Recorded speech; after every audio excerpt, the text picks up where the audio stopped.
بسم اللہ الرحمن الرحیم۔ السلام علیکم ناظرین، آپ دیکھ رہے ہیں میرا YouTube channel how to learn.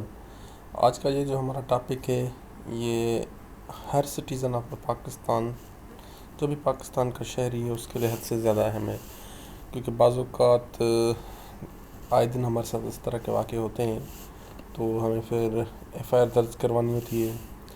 تو جب ہماری ایف آئی آر درج نہیں ہوتی تو ہمیں کیا کرنا چاہیے، یا اچھا ایف آئی آر ہماری درج ہوتی ہے تو پھر ہمیں کیا کرنا چاہیے، اس وجہ سے یہ سب کے لیے بہت زیادہ اہم ہے۔ تو جب بھی کوئی ایفنس ہوتا ہے تو اس کے ہم ایف آئی آر درج کرواتے ہیں۔ جب ہم ایف آئی آر درج کرواتے ہیں تو جو ایف آئی آر درج کرنے والے ہوتے ہیں، بعض اوقات پولیس ہماری ایف آئی آر درج نہیں کرتی، بعض اوقات ہماری ایف آئی آر درج کرتے بھی ہیں۔ اگر وہ درج نہ کرے تو پھر ہمارے پاس کیا ریمیڈی ہے، اگر وہ درج کرتے ہیں تو پھر ہمیں کیا کیا احتیاط برتنے چاہیے۔ تو اگر وہ ہماری ایف آئی آر رجسٹر کرتے ہیں تو پھر ویل اینڈ گڈ، اگر وہ ہماری ایف آئی آر رجسٹر نہیں کرتے تو ہم کنسرن جو ماجسٹریٹ ہے ان کے پاس ہم ڈائریکٹ کمپلین انڈر 200 CRPC بھی فائل کرتے ہیں، وہ بھی کوئی ریمیڈی ہے۔ اور اگر ہم ایف آئی آر لانچ کروانا چاہیں تو پھر 22 سے 22B کی petition before justice of peace کے ہم دیتے ہیں، جو کہ جسٹس آف پیس بعض اوقات ہمارے جنرلی ہمارے جو سیشن جج وہی ہوتے ہیں۔ تو زیادہ ڈیٹیل میں نہیں جاتے، شارٹ میں آپ کو بتاتا چلوں۔ یہ ایک ایف آئی آر ہے، میں آپ کو ایف آئی آر کا فارمیٹ بتا رہا ہوں، اس میں کمیاں بیشیاں بھی ہوں گی۔ چلو ٹھیک ہے، تو پھر وہ اس کا جو benefit of doubt always go to the accused, جو بھی کمی پیشی ہوتی ہے اس کا فائدہ ہمیشہ ملزم کو جاتا ہے۔ تو زیادہ اس ڈیٹیل میں نہیں جاتے، فرسٹ آف آل آپ اوپر سے دیکھ لیں ایف آئی آر کی فارمیٹ ہے یہ جو اوپر لکھا ہوا ہے فرسٹ پیرا پہ، ابھی میرا کرسر ہو سکتا ہے آپ کو نظر نہ آتا ہو، پولیس فارم نمبر لکھا ہوا ہے، ٹھیک ہے۔ تو یہ پولیس رول کا جو باب سے ڈیل کرتا ہے وہ لکھا ہوا ہے، ٹھیک ہے۔ اور اس کے نیچے لکھا ہوا ہے ابتدائی اطلاعی رپورٹ نسبت جرم قابل 10 اندازی پولیس رپورٹ شدہ زیر دفعہ 154 ضابطۂ فوجداری۔ تو اس کو CRPC کا سیکشن 154 ڈیل کرتا ہے، کرمنل پروسیجر کوڈ کا، یہ اس کا حوالہ دیا ہوا ہے۔ اور نیچے جس عدالت کی جورسڈکشن میں یہ تھانہ آتا ہے اس کا لکھا ہوا ہے بعدالت جناب علاقہ مجسٹریٹ صاحب تھانہ گلبرگ کراچی۔ تو یہ ان کی جورسڈکشن بنتی ہے چالان کی۔ تو جب چالان ہوتا ہے پھر دیکھتے ہیں ٹرائبل کس کورٹ کا ہے، وہ بتاؤں گا تو ویڈیو لمبی ہو جائے گی۔ پھر مجسٹریٹ صاحب ادھر اپنا یہ جو چالان سبمٹ کرواتے ہیں ادھر، اگر وہ ٹرائبل خود ہی ہوتے تو وہ خود کیس کا چلاتے ہیں۔ تو ٹھیک ہے، ابھی ہو سکتا ہے آپ کو نہیں نظر آتا ہو میرا کرسر، لیکن ابھی جو فورتھ پیرا ہے ادھر آپ دیکھیں گے تو ایف آئی آر نمبر لکھا ہوا ہے 122/2023۔ تو یہ ہر ایف آئی آر کا الگ نمبر ہوتا ہے، ہر سال الگ نمبر ہوتا ہے سال کے حساب سے۔ ابھی 122 ایف آئی آر کا جو نمبر ہوگا نا 2023 میں، یہ صرف ایک ہی ہوگا، پھر 122 2024 میں ہوگا، ٹھیک ہے۔ شارٹ بتا رہا ہوں میں آپ کو۔ اس کے بعد جو تھانہ ہوتا ہے اس کا نام لکھا ہوتا ہے، یہ تھانہ گلبرگ ہے۔ پھر جس ضلع میں وہ ہوتا ہے تھانہ، اس ضلع کا نام لکھا ہوتا ہے سینٹرل کراچی کا ضلع۔ یہ تاریخ وقت وقوع جس وقت پیش آیا ہے وہ وقوعے کا وقت لکھا ہوا ہے، ٹھیک ہے۔ یہ لازم لکھی ہوتی ہیں باتیں تاکہ ہمیں پتہ چلے کتنے وقت وقوع ہوا ہے اور کتنے ڈیلے ہوا ہے۔ اگر آپ ڈیلے کا آپ اندازہ لگانا چاہیں تو شارٹ میں آپ کو اندازہ لگ سکتا ہے ڈیلے کا۔ یہ جو کالم نمبر 1 ہے جدھر 1 لکھا ہوا ہے اس کے سامنے آپ دیکھیں گے تاریخ وقت رپورٹ، تو رپورٹ ہوا ہے یہ 15/3/2023 کو، جبکہ وقوع ہوا ہے 11/3/2023 کو۔ تو اب ادھر سے ڈیلے کو آپ کاؤنٹ کر سکتے ہو، اور ڈیلے کا ہمیشہ فائدہ اکیوز کو ہی جاتا ہے، ٹھیک ہے۔ تو رپٹ نمبر، یہ جو رپٹ نمبر 16 بوقت 1630، یہ بھی لکھا ہوا ہے کالم نمبر 1 میں۔ پھر 6 تھانے سے روانگی کا وقت، اور زیر ڈاک تھانے سے روانگی کا وقت بھی لکھا ہوا ہے، ٹھیک ہے۔ کالم نمبر 2 میں نام سکونت اطلاع دہندہ و مستغیث، جو بھی کمپلیننٹ ہوتا ہے جس کے ساتھ مسئلہ ہوتا ہے تو وہ اس کا نام ادھر لکھا جاتا ہے، مکان نمبر لکھا جاتا ہے، بلاک نمبر لکھا جاتا ہے، فیڈرل بی ایریا کراچی ہے جس کا پیشہ اس کا لکھا جاتا ہے، شناختی کارڈ نمبر لکھا جاتا ہے، موبائل نمبر لکھا جاتا ہے، جو کمپلیننٹ ہوتا ہے اس کی پوری ڈیٹیل لکھی جاتی ہے۔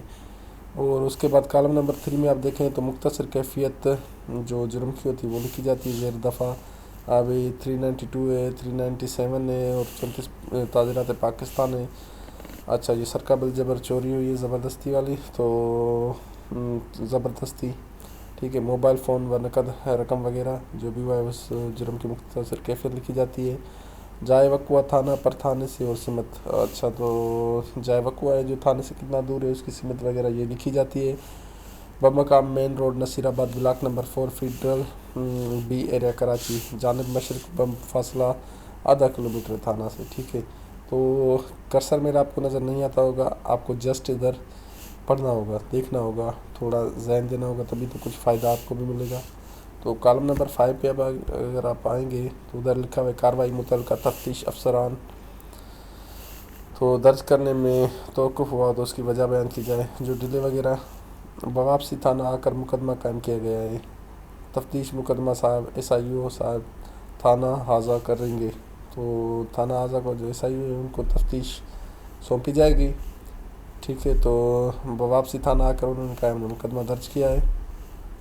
तो दस्तखत हरूफ अंग्रेज़ी तो होता है जो FIR लिखने वाला, ठीक है, उनके दस्तखत हैं। ठीक है, और नीचे जो कंप्लेंट होता है उनके दस्तखत होते हैं। ठीक है, तो ज़बानी मुद्दई पता बला खाना नंबर 2 पर रहायश पजीर हूँ। जो खाना नंबर 2 में लिखा हुआ है उधर रहायश पजीर हूँ और मेहनत मजदूरी करता हूँ। आज बवक्त 15:30 बजे बमुताबिक खाना नंबर 2, जो खाना नंबर पे 2 लिखा हुआ है पर बस के इंतज़ार में खड़ा था। 2 अशकाक मोटरसाइकिल सवारों ने असलाह के ज़ोर पर मुझे एक अदद बरंग ब्राउन पर्स जिसमें मुबलग 500 रुपये थे और मेरा CNSE कलर कापी व मोबाइल फ़ोन मोटरोला छीन कर फ़रार हो रहे थे कि इतनी में मोबाइल गुलबर्ग पर मुलजमान गुजर रही थी। मोबाइल गुलबर्ग व मुलाजमान जो मुलाजिम थे उसमें गुजर रही थी। मैंने उनको रोकने का इशारा किया और बतलाया कि सामने मोटरसाइकिल पर 2 अशकाक मुझसे असलाह के ज़ोर पर नकद रकम पर्स व मोबाइल फ़ोन छीन कर फ़रार हुए हैं, जिस पर मोबाइल पर बैठा SI मुलाजमान के साथ ने फौरी तौर पर 2 अशकाक बाला का ताक़ुब करते हुए रुकने का इशारा किया, जिन्होंने राह फरारी की कोशिश करते हुए उनकी मोटरसाइकिल स्लिप होने की वजह से रोड पर गिर पड़ी, जिनको पुलिस अफसरान ने पकड़ लिया और उनकी दरियाफ्त पर मोटरसाइकिल चलाने वाले शख्स ने अपना नाम फ़लाँ बताया और वालिद का नाम फ़लाँ बतलाया।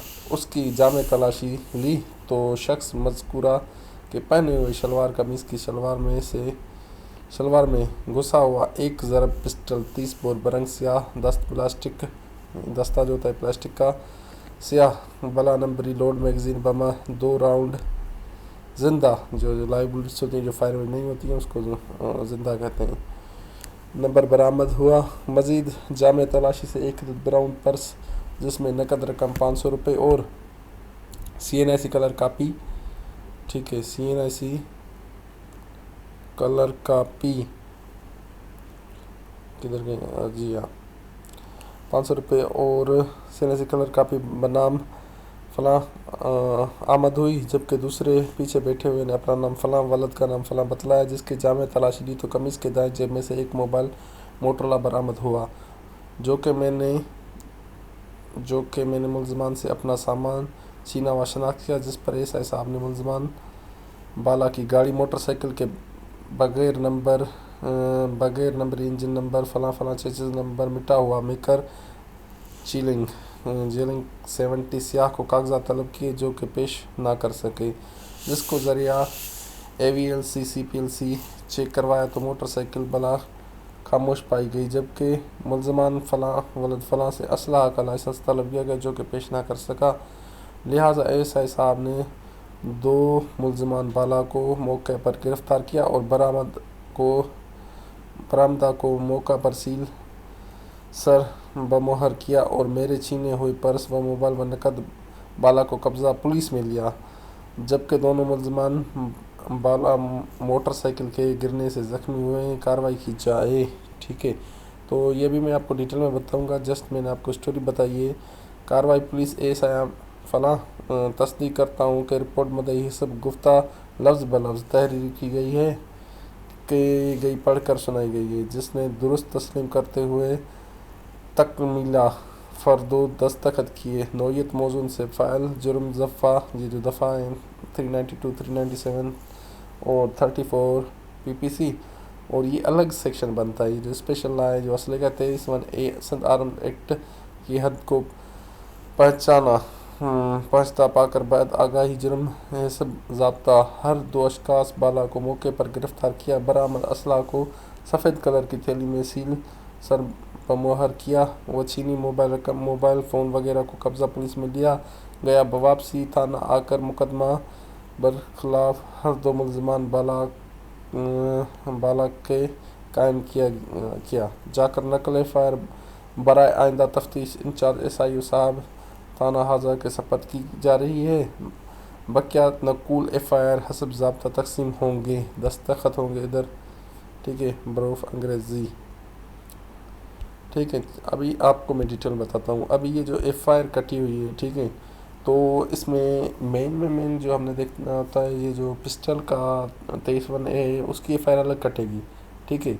भले ही ये उससे रिकवर हुआ है, क्राइम सीन वही बन रहा है, ठीक है, लेकिन ये एक स्पेशल लॉ है, वो अलग लॉ उसको डील करता है, सिंध आर्म्स एक्ट उसको डील करता है, उसकी FIR अलग कटेगी, ठीक है। उसमें वो अलग माना कोर्ट फेस करेगा, ट्रायल फेस करेगा। इस ये जो FIR है इसके वारदात की, डकैती की, वो अलग कटेगी, उसका ये अलग सेक्शन लगे, ठीक है। तो समझाने की बात ये थी कि FIR में डिले नहीं होना चाहिए। अभी तारीख वक्त वक़ुआ ऊपर एक बताया जा रहा है, तारीख वक्त रिपोर्ट नीचे दूसरा बताया जा रहा है, चले, ठीक है। कोई क्लर्कल मिस्टेक भी हो सकती है या कोई ऑन ग्राउंड भी हो सकता है, ठीक है। एक ये चेक करना है, डिले का आपको ऊपर से ही पता चल जाएगा। जब तारीख वक्त वक़ुआ को देखेंगे, तारीख वक्त रिपोर्ट को देखेंगे तो आपको डिले का पता लग जाएगा, ठीक है।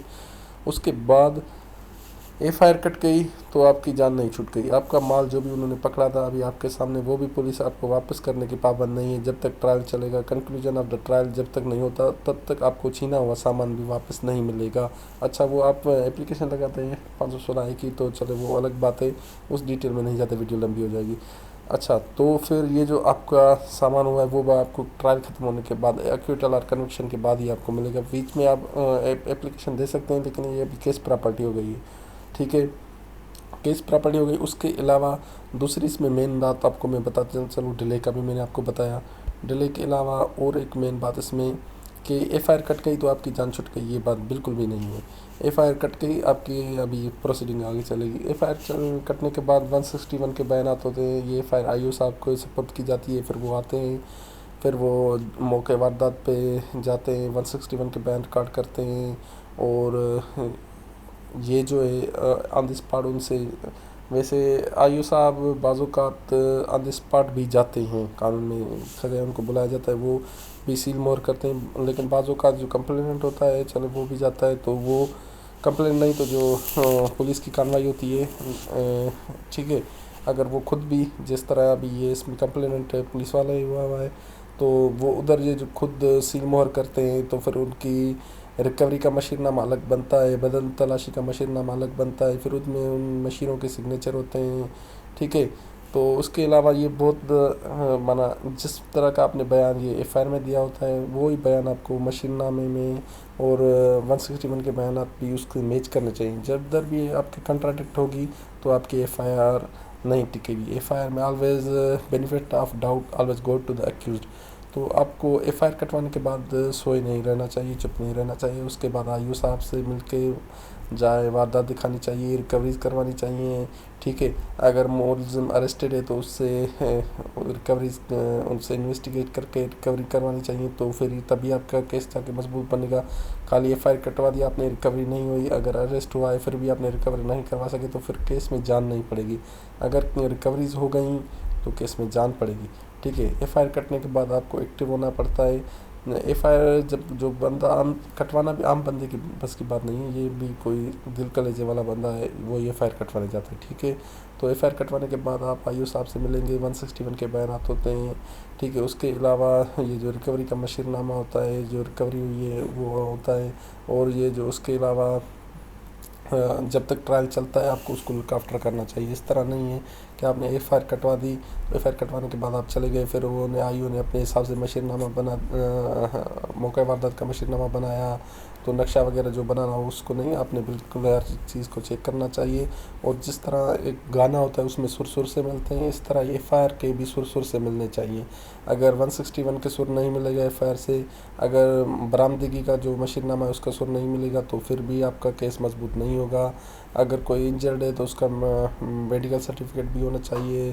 تو ان شارٹ میں آپ کو بتا دوں ایف آئی آر لاج کروانے کے بعد بھی آپ کو ایکٹیو رہنا چاہیے, اور بالکل آپ کو یہ اپنے بیان یاد کرنے چاہیے. جب بھی آپ کورٹ میں اپنے بیان دینے آئے تو آپ کو اپنے بیان یاد ہونے چاہیے, اور آپ کو یہ بھی پتہ ہونا چاہیے اگلے والا وکیل ہے جو ہم سے کون سے سوال کرے گا, کون سے ہمیں اس سے جواب دینے چاہیے. وہ آپ جو کمپلیننٹ ہے, جو مشیر ہے, ان کو باقاعدہ ایک دوسرے کو بتانے چاہیے, اور ایک دوسرے کے ساتھ بیٹھ کر بیان یاد کرنے چاہیے. ایسا نہیں ہو کہ کمپلیننٹ کہے کہ میں نے اچھا وہ پرس کا رنگ وہ تھا, اور جو مشیر ہو وہ کہے پرس کا رنگ وہ تھا. تو اس طرح نہیں, آپ کو ہر چیز ذہن نشین کرنی چاہیے, یاد کرنی چاہیے, تبھی جا کے آپ کا کیس مضبوط ہوگا.